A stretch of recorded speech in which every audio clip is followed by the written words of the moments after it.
Tak sengaja mengintip wanita mandi, sahabat Nabi Muhammad ini tiba-tiba menangis, pingsan, lalu meninggal dunia. Menakjubkannya lagi, kematiannya bahkan membuat gempar para malaikat.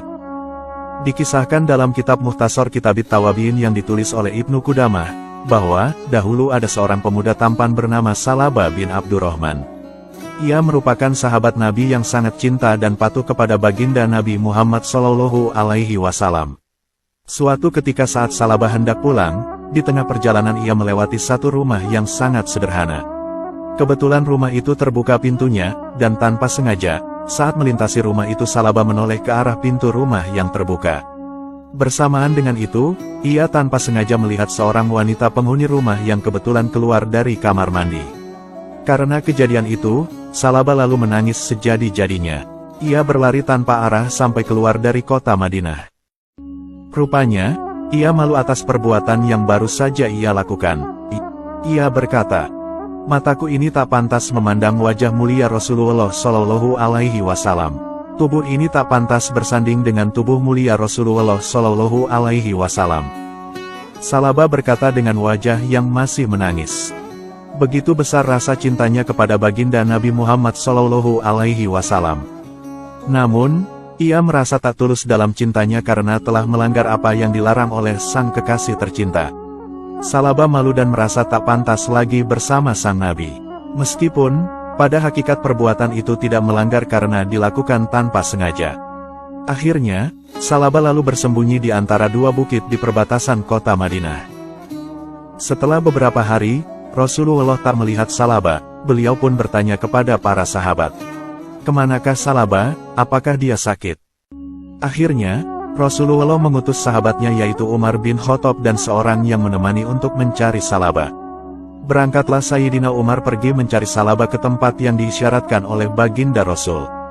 Setelah sampai di tempat tersebut, sahabat Umar tak menemukan siapapun, yang ada hanyalah bukit berbatu dan hamparan padang pasir. Sahabat Umar terus menyusuri padang pasir yang menghampar. Hingga tak lama kemudian, mereka berdua menemukan seorang penggembala kambing. Sahabat Umar pun menghampiri si penggembala dan bertanya, "Hai Bapak, apakah engkau melihat seorang pemuda dengan ciri-ciri ia orangnya periang dan selalu tersenyum?" Si bapak ini menjawab, "Kami tak pernah melihat pemuda seperti yang Anda sebutkan tersebut. Hanya saja, ada seorang pemuda yang biasanya ke sini untuk meminta air minum padaku. Wajahnya murung dan sering menangis. Setelah meminta minum, ia akan kembali lari lagi ke atas bukit. Sepertinya bukan dia yang Anda cari Tuan." "Di manakah dia wahai penggembala? Aku ingin melihatnya," tanya Sayyidina Umar.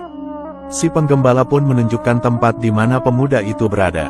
Dan, tak beberapa lama, sahabat Umar dan sahabatnya itu sampai di tempat yang ditunjuk. Mereka pun bertemu dengan seorang pemuda yang terlihat lusuh dan tengah menangis. Sahabat Umar lalu menyapa dan berucap salam kepadanya. Melihat siapa yang datang, pemuda itu berniat hendak lari. Namun, sahabat Umar memberi pengertian kepadanya bahwa Rasulullah mencarinya karena beberapa hari tidak melihatnya.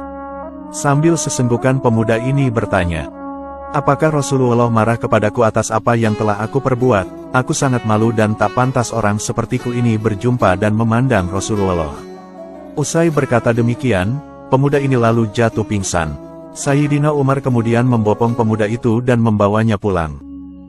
Setelah sampai di kota Madinah, Sayyidina Umar menyampaikan bahwa Salabah bin Abdurrahman telah ditemukan. Ia pun menceritakan perihal yang terjadi dan mengabarkan kepada Nabi jika saat ini Salabah berada di rumahnya. "Apakah perlu aku memanggilnya ya Rasulullah?" tanya Sayyidina Umar. "Tidak usah ya Umar, biar aku yang akan mendatanginya," kata Rasulullah. Kemudian, Rasulullah berangkat ke rumah Salabah diikuti beberapa sahabat. Sesampainya di sana, ternyata Salabah jatuh sakit. Rasulullah pun menghampirinya dan meletakkan kepala Salabah dalam pangkuannya. Namun, Salabah menolak dan berkata, "Jangan wahai Rasulullah, tak pantas kepala yang hina ini berada dalam pangkuanmu."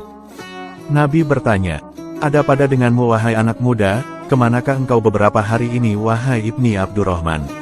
Salabah lalu menjawab, "Betapa besar rasa cinta ini kepadamu ya Rasulullah. Namun aku merasa telah melukai perasaanmu atas apa yang telah aku perbuat." Salaba kemudian menceritakan apa yang dialaminya kepada baginda Rasul. Setelah mendengar penuturan Salaba, Rasulullah lantas tersenyum dan bangga atas cinta pemuda itu.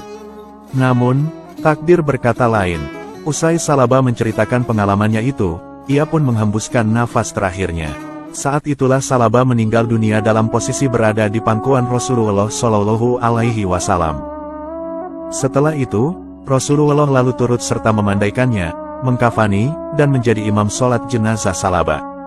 Bahkan, Rasulullah pun turun ke liang lahat untuk memasukkan jenazah almarhum Salaba. Namun anehnya, tiba-tiba, terjadilah sebuah kejadian tak biasa saat jenazah Salaba dibawa ke kuburan. Saat Rasulullah ikut memikul jenazahnya, beliau berjalan dengan kaki menjingkat. Kejadian ini, lalu membuat para sahabat heran dan bertanya, mengapa Rasulullah berjalan seperti itu? Rasulullah lalu menjawab, ini semua karena jalanan ini telah sempit dan kakiku tak bisa berjalan seperti biasa.